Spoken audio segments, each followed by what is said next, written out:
I see no one else seeking recognition. Do you have an amendment, as I understand? Oh, I'm sorry. The gentleman from California is recognized next to strike the last one. Mr. Chairman, first I remind my colleague that there is a very well-established legal process to assure that our laws are not being abused, and that is being taken seriously by all of the advocacy groups for these illegal immigrants. But I want to address a more fundamental question. In an article last July, Axios published an article entitled, "There Needs to Be Blood. Democrats voters tell them to get shot in Trump resistance push." Well, that bloodlust has been turned against ICE officers enforcing the law over the past year. A member of this House even doxed an ICE agent to a violent mob in Carpinteria, California, who then set upon him with rocks and sent him to the hospital. An assassination team of leftists launched a coordinated attack on an ICE facility, wounding an ICE agent and, ironically, killing an illegal migrant in their custody. Violent attacks on ICE agents have increased more than 1,300% in the last year. There has been a 3,200% increase in vehicular assaults against ICE officers.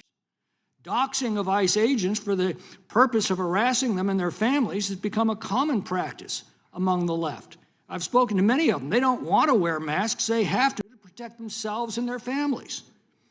And now we have the tragic death of Nicole Good, a leftist activist in Minneapolis. Now, the Democrats tell us not to believe our own eyes, but that takes a special kind of gullibility when so many video images exist. And what they clearly show is an ICE vehicle attempting to leave a near riot condition dominated by an increasingly violent mob. A left-wing activist pulls her car in front of the ICE vehicle, blocking its path. Uniformed ICE agents then issue a lawful order for her to exit her car.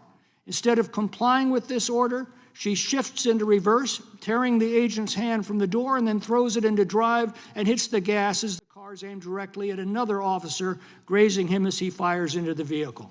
Now, her apologists on the left say she was simply fleeing arrest. She didn't deserve to be shot. But that's not why she was shot. She was shot because an ICE officer had a split second to assess the lethal threat of a 2,000-pound vehicle a few feet away and accelerating toward him. As we watch these violent attacks on ICE officers and the performance of their duties, we have to ask ourselves, what gives people like Nicole Good and the others in these violent mobs the idea that it's perfectly okay to attack ICE officers, obstruct the enforcement of federal laws, and place themselves in danger when they do so? Where do they get these ideas? Perhaps it's exactly the kind of rhetoric we've just heard from our Democratic colleagues. One just called our ICE officers goons.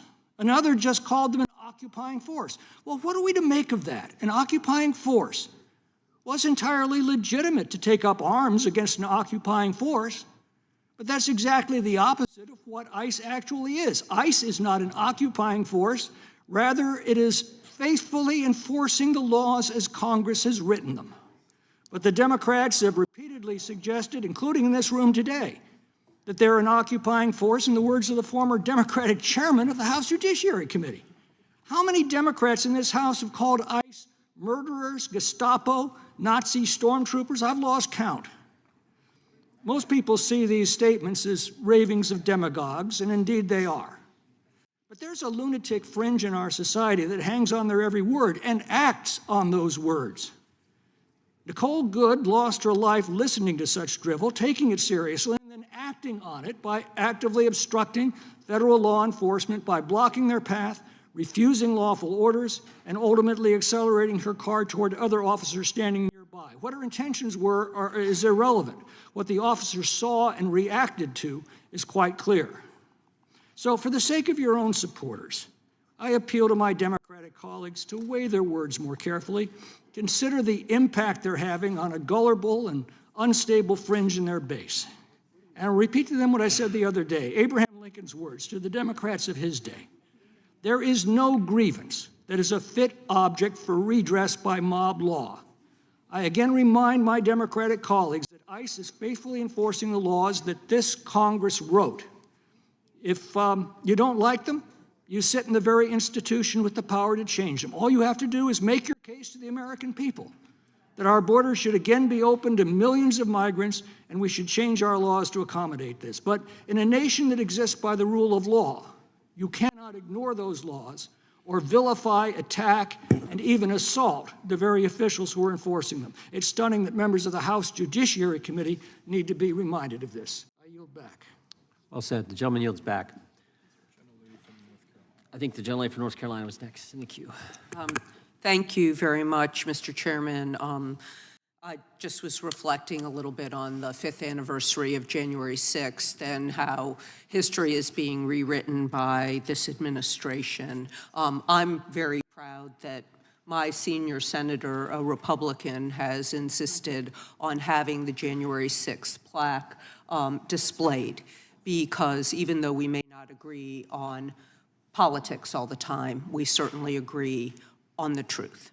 And with that, I yield the balance of my time to the gentlelady from Pennsylvania, Ms. Scanlon. Thank you. I appreciate that. And I couldn't disagree more with the gentleman from California's characterization of the events that happened in Minnesota last week, and continue. But it does point to the fact that when we disagree about whether ICE is faithfully enforcing or executing the laws of the United States as opposed to executing Americans, it's all the more important that this committee engage in oversight and hearings so that we can clarify the facts, particularly when there's been this rush to judgment and everybody's engaging in confirmation bias. So I just disagree with so much that was just said. But again, if we were having a full and fair investigation, then we might be in a very different place. Look, the reason I sought to be recognized when our colleague from Wyoming was speaking was she repeatedly said that why would anyone oppose deportation of people who are committing fraud in the United States? And I think it's really important that we clarify that no one is opposing deportation of people who commit fraud, assuming they're actually convicted of committing fraud. That's already the law. Nobody's opposing that. What she critically left out, and what many of our colleagues have left out of their characterization here, is the word allegedly. Just because someone accuses you of a crime that is a deportable offense doesn't mean that you committed it. And in the atmosphere that we're currently in, where we're seeing false accusations being made on a daily basis, I think it's even more important that we're standing up for the Fifth Amendment and for due process to make sure that people are not being railroaded and unjustly accused and deported and imprisoned in Will the any gentlelady number yield? Of issues. No, I'm going to yield back to Ms. Rock. Yield I'm sorry. with- Yes, to Ms. Jayapal. I yield, you can yield to her. She can have the rest of my time, and you can You have to work do it it out. as the owner of the time. You have to. Yes, it's fine. Thank you. I just wanted to very quickly say, because Chairman Jordan is back in the chair, that we have worked very closely together on privacy issues with FISA. We've taken on our own leaderships on both sides. And I would just ask you, Mr. Chairman, to look at that video of ICE agents and Border Patrol battering down the door of a resident in Minneapolis without a warrant, because, as you well know, the Fourth Amendment protects us from search and seizure, illegal search and seizure. And this is an issue, I think, that we should be able to have the same privacy coalition take on, despite what the president is saying about these things. There are certain places where our values as members of the Judiciary Committee, and you've been very strong on this on privacy, have to come first, despite whatever rhetoric is going on. And I'll tell you, they can do that in Minnesota, they can do it in Ohio, they can do it in Washington, they can do it in any one of the states. And you might like who they're doing it to today, you may not like who they're doing it to tomorrow. And we have stuck together in making sure that we don't allow it to happen to just some people. Even in FISA, we've done that. And I think we need to do that in this case, and so I would ask you to work with me to make sure we take on the Fourth Amendment at this point in a very serious way, given what we just saw. And I yield back to the gentlelady from North Carolina. I yield back. Gentlelady yields back, and I appreciate the comments from the gentlelady from Washington, and I will take a look at that video. I apologize, I had a quick 10-minute meeting I had to go to. I just have an inquiry of the chair. Yep. This is the second time that Ms. Jayapal's played a video. She played one last week, I think. I have no idea where these videos come from. I have no idea if they're verified. We have no background on them. And you solicited a response directly from the majority.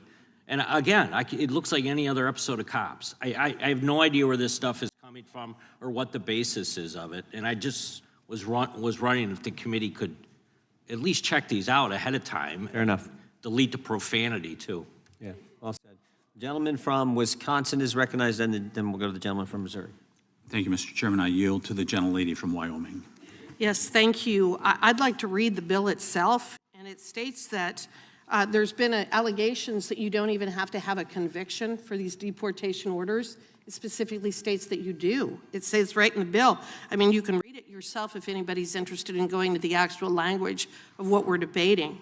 Defrauding the United States government or the unlawful receipt of public benefits. Any alien who has been convicted of or who admits having committed or who admits committing acts which constitute the essential elements of a variety of different types of fraud. That's subsection AJ, and then you look at BG, deportability, defrauding the United States government or the unlawful receipt of public benefits. Any alien who has been convicted of or who admits having committed or who admits committing acts which constitute the essential elements of certain types of fraud. So I don't understand how in the world you're saying that we don't have to have a conviction or an admission of guilt. I also want to describe just some of the fraud that we're talking about here. Do you wish to engage in a colloquy or no? Time belongs to the gentlelady from Wyoming. Okay, will you yield? I mean, No. you asked a question. No, I have a few other The things time that I want belongs to address to here. me. That's right. Time belongs to the gentleman from Wisconsin. In May 2025, a Cuban national was sentenced to prison for his role in a scheme to defraud Medicare of more than $3.2 million through a sham durable medical equipment company. In February 2025, federal law enforcement officers arrested 5 illegal aliens who allegedly used information from skimmed electronic benefit transfer cards to clone counterfeit cards and steal funds that had been dispersed to low-income individuals by the state of California. In 2019, the U.S. Attorney's Office for the Southern District of Mississippi announced the prosecution of 119 illegal aliens for crimes including misusing Social Security numbers of American citizens. In June 2025, an ICE worksite enforcement operation in Nebraska uncovered approximately 70 illegal aliens who were using stolen Social Security numbers and identities to unlawfully obtain wages, health benefits, and employment authorization, which affected more than 100 victims. Medicare, SNAP, and Social Security, all programs that millions of Americans rely on for assistance, are being defrauded, leaving citizens unable to obtain necessary benefits while also contributing to runaway spending. Waste, fraud, and abuse within these programs symbolize nothing more than the blatant theft from the American people.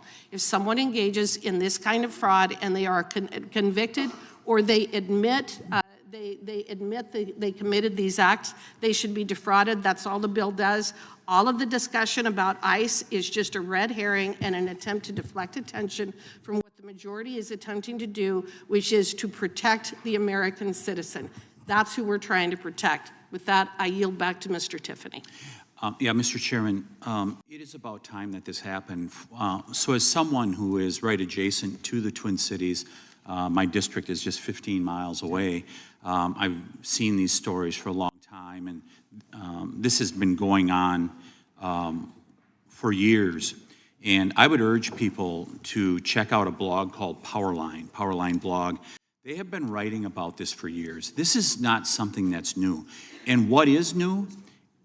In the last year, we had a president who took this seriously, who said that this fraud cannot continue. And we cannot continue to have these people with long rap sheets that are just running around the Twin Cities of Minnesota. And by the way, it matters, because just 15 miles away, sometimes they cross the border, and we've seen a police officer killed by someone from Minnesota after a high-speed chase. So we see these type of things, and it spills out around the rest of the country. But this is not new. This has been going on for a long time. And I would urge all of you that averted your eyes to what has been going on in Minneapolis and Minnesota generally, I would urge you to go back and look at what has just been a trail of fraud that has been going on for far longer than just the last year. I yield back. Gentleman yields back. The gentleman from Missouri is recognized.